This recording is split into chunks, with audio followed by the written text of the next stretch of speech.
समझता हूँ स्वार्थ के पीछे भागने वाली ये दुनिया किसी के लिए भी नहीं रुकती, हमें खुद रोकना पड़ता है। इन लोगों के बारे में मत सोचो, कोई तुमसे ज्यादा ताकतवर नहीं। इस दुनिया में सबसे बड़ा योद्धा माँ होती है।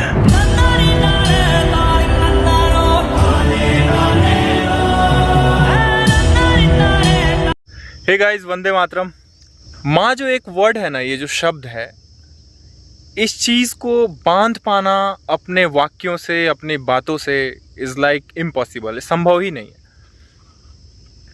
बट फिर भी मैं ना, आज एक स्पेशल डे है, इसलिए आप लोगों को एक कहानी सुनाऊंगा। एक नहीं, एक्चुअली 2 कहानी सुनाऊंगा। सो होता क्या है कि एक काफ़ी फेमस स्टोरी है, शायद आप में से बहुत लोग सुने भी होंगे, बट जिन्होंने नहीं सुना है, this is very motivational thing. So होता क्या है कि किसी जगह पे एक बच्चा होता है, ठीक है। वो स्कूल आना जाना करता है, लेकिन एक बार क्या होता है कि स्कूल से उसके टीचर्स उसको एक लेटर पैक लिफाफे में देते हैं और बोलते हैं कि अपनी माँ को दे देना। उस बच्चे की माँ भी एक टीचर होती है, लेकिन कहीं और होती है।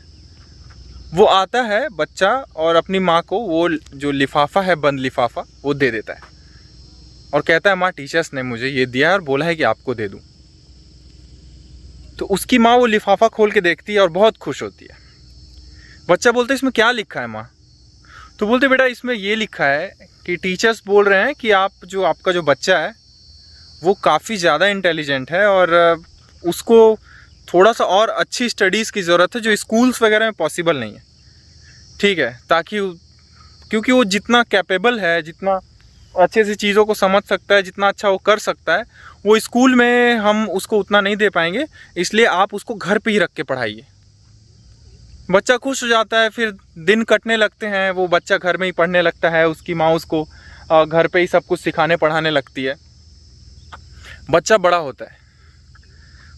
होता है और काफ़ी ज़्यादा फेमस एक साइंटिस्ट बन जाता है। वो विश्व में सबसे ज़्यादा आविष्कारों के पेटेंट्स लेने वाले वैज्ञानिकों में से एक उनका नाम भी आता है। हम बात कर रहे हैं थॉमस अल्वा एडिसन, जी हाँ, जिन्होंने बल्ब की खोज की थी। सो काफ़ी सालों के बाद जब उनकी माँ गुजर गई होती है ना, सो एक बार क्या होता है कि अपनी पुरानी चीज़ों को वो साफ़ कर रहे होते हैं, हटा रहे होते हैं, या फिर कहीं शिफ्ट करने वाले होते हैं। तो उन्हें ना एक जगह वही किताबों के बीच में दबा हुआ वो लेटर मिलता है, जो स्कूल वालों ने उसकी माँ के लिए दिया हुआ था। उस लेटर को वो पढ़ते हैं और उस लेटर में ये लिखा होता है कि आपका जो बच्चा है वो मंद बुद्धि है और सामान्य बच्चों के साथ वो पढ़ाई हम उसे नहीं पढ़ा सकते, इसलिए कल से उसे स्कूल आप मत भेजिएगा। उसके बाद वो बहुत मायूस होते हैं, बहुत रोते हैं यार। एंड फिर एक्चुअली आप ये सोचिए कि उसे कहाँ से कहाँ तक पहुँचा दिया गया। सो माँ वो होती है ना, जो आपका विश्वास, उनका जो दुनिया आप पे विश्वास करना छोड़ देगी, लेकिन वो कभी नहीं छोड़ेगी। वो आपको कहाँ से कहाँ पहुँचा देती है। ऐसे ही एक और बड़ी ही इंस्पायरेशनल कहानी है, वो भी मैं आपको एक बता देना चाहता हूँ, छोटा सा ही है।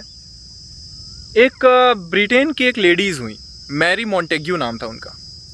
बात है लगभग 1721 ईस्वी की, और वही एक एरा था, वही एक वक्त चल रहा था जब चेचक अपने चरम सीमा पे था। चेचक आपने सुना ही होगा, जो पॉक्स होते हैं, स्मॉल पॉक्स, जो डॉट डॉट डॉट डॉट चेहरे पे, तो बहुत बड़ा महामारी फैला हुआ था चेचक का। उस समय तक कोई इसका वैक्सीनेशन वगैरह कुछ भी नहीं आया हुआ था। सो हुआ क्या एक बार कि उनको भी चेचक हो गया था, तो उनके चेहरे पे, स्किन पे बहुत ज़्यादा डॉट्स, बहुत ज़्यादा दाग थे। और उनकी एक बेटी थी, वो नहीं चाहती थी कि उनकी जो बेटी है उनका भी चेहरा ऐसे ही डॉट डॉट हो जाए और वो अच्छा ना दिखे, या फिर कुछ उनके साथ बुरा ना हो जाए। सो इसके लिए उन्होंने क्या किया, अपनी बेटी के स्किन पे एक छोटा सा कट लगाया और उस कट में उन्होंने अपने चेचक का जो पस होता है उसको हल्का सा डाल दिया, ठीक है। इससे हुआ क्या कि उनकी बॉडी में, उनकी जो बच्ची है उनकी बॉडी में एक मतलब एंटीबॉडी उस चीज़ के लिए बन गया और सक्सेसफुली वो ठीक भी हो गई, वो बच्ची जो थी। और ये जो ट्रीटमेंट है ना, ये जो उन्होंने किया था कि कट लगा के और ये सीखना, ये उन्होंने तब सीखा था जब वो एक बार कभी टर्की के दौरे पे गई हुई थी।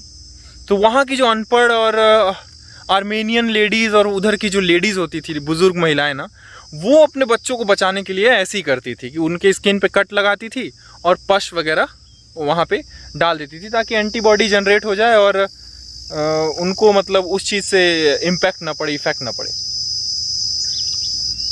सो फाइनली क्या हुआ कि जब उन्होंने ऐसा किया, बच्ची ठीक हुई, तो मैटर बहुत फेमस हो गया कि अरे ऐसा हो रहा है, ऐसा हो रहा है, बहुत लोग ये चीज़ अपनाने लगे, बहुत फेमस हो गई है लेडीज़।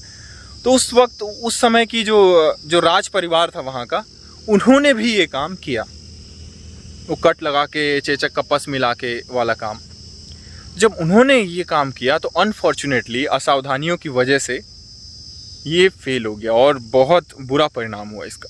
उसके बाद बहुत उल्टी सीधी अफवाहें, खबरें इनके बारे में कि ये सन की औरत है, इसे कुछ नहीं आता, पागल है वगैरह वगैरह, उन्हें इसकी उपाधि दे दी गई। सन 1795 मतलब लगभग 75-76 साल के बाद, कहाँ 1721 की बात है, लगभग 300 साल पहले, और कहाँ 1795 की बात है, एक वैज्ञानिक हुए एडवर्ड जेनर, जिन्हें चेचक के टीके का जनक माना जाता है। लेकिन सबसे आश्चर्यजनक बात पता है क्या है? ये जो चेचक का टीका उन्होंने बनाया, उसके बनाने का जो बेस था ना, जो आधार था, वो वही प्रक्रिया थी जो मोंटेग्यू ने किया था अपनी बच्ची के साथ। सो अगर उस दिन उन्होंने अपनी बच्ची के साथ ये एक्सपेरिमेंट नहीं किया होता उसे बचाने के लिए, तो शायद आज चेचक का टीका हमारे पास शायद नहीं होता। सो बेसिकली कहना होता है कि माँ जो होती है ना, वो अपने बच्चे के लिए किसी भी लेवल तक चली जाती है, किसी भी हद तक उन्हें गुजर जाती है, बस अपने बच्चे के लिए। उन्हें बचाना होता है, उसे आगे बढ़ाना होता है, दुनिया कुछ भी सोचे, कुछ भी कहे, बट माँ ऐसी होती है ना, मेरे पास शब्द नहीं है इस चीज़ को स्पेसिफाई करने के लिए। मुनव्वर राना का एक शेर याद आता है कि हालात बुरे थे मगर अमीर बनाकर रखती थी, हम गरीब थे लेकिन ये बात सिर्फ माँ जानती थी। सो गाइस, इसी के साथ ये जो वीडियो है, मैं तमाम अप्रत्यक्ष प्रत्यक्ष जीव जंतु, हर किस्म, हर तरह की सारी माँओं को ये वीडियो मैं डेडिकेट करता हूँ। सभी महिलाओं के लिए ये वीडियो समर्पित है, क्योंकि ये बहुत बड़ी सच्चाई है कि जो आपको पैदा कर सकता है वो कुछ भी कर सकता है, जो सृष्टि का सृजन कर सकता है वो कुछ भी कर सकता है। और ये बात भी सही है कि ईश्वर हर जगह नहीं हो सकता, इसीलिए उसने माँ को भेजा। Thank you very much guys. I hope कि आपको ये वीडियो समहाउ कहीं ना कहीं अच्छा लगा होगा, सो प्लीज़ शेयर करें। Thank you very much again for watching the video.